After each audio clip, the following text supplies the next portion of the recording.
Kita beralih ke berita perkembangan tahapan pemilu kada serentak. Masa kampanye di Jawa Timur yang berjalan sekitar 2 minggu sudah mulai dinodai sejumlah pelanggaran. Ironisnya, para pelaku pelanggaran mayoritas adalah aparatur sipil negara dan kepala desa. Belum genap 2 minggu masa kampanye, puluhan laporan pelanggaran sudah mulai masuk dalam catatan Badan Pengawas Pemilu Jawa Timur. Pelanggaran ini terjadi hampir secara merata di 38 kabupaten kota. Pelanggaran terjadi baik dalam kampanye calon gubernur dan calon wakil gubernur maupun kampanye di tingkat kabupaten kota di seluruh Jawa Timur.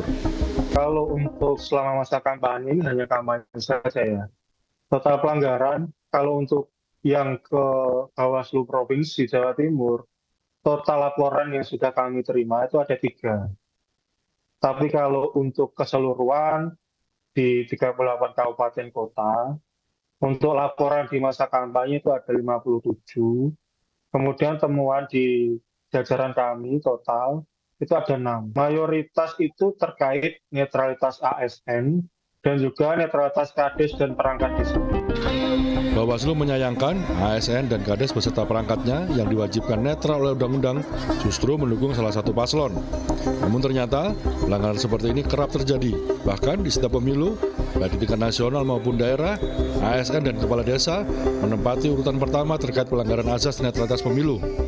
Menurut dosen ilmu politik Universitas Negeri Surabaya, Silkania Swarizona, hal ini selalu berulang karena tumpulnya penegakan hukum dan lunaknya perangkat hukum yang digunakan untuk menjerat pelanggaran terkait netralitas ASN ini.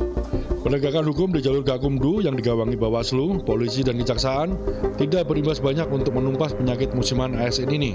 Mungkin bagi sebagian pelaku politik atau pelaku kontestan ini ya, mengarahkan ASN itu lebih mudah untuk mendapatkan suara elektoral, mengarahkan pemilih dengan iming-iming biasanya dengan jabatan tertentu atau ancaman untuk dimutasi dan lain sebagainya, dan itu masih terjadi yang pada akhirnya netralitas ASN ini kemudian dipertanyakan atau menjadi tidak netral, termasuk juga kepala desa karena mungkin ada perjanjian tertentu, ada kontrak politik tertentu yang kemudian mungkin saling menguntungkan dua belah pihak, tapi pada akhirnya pelanggaran ini terus terjadi lagi, dan setiap gelaran pilkada khususnya ya, itu pelanggaran paling banyak dilakukan adalah netralitas ASN dan kepala desa. Tekanan dari kontestan pilkada kepada oknum ASN untuk memihak memang sangat sulit dihindari. Namun Silkania menambahkan, selain diperlukan hukuman yang lebih tegas bagi ASN yang melanggar netralitas, juga perlu ada penghargaan bagi ASN dan Kades yang berpegang teguh pada asas netralitas. Ganjar Wicaksono, Andreas Wicaksono, Surabaya, Jawa Timur.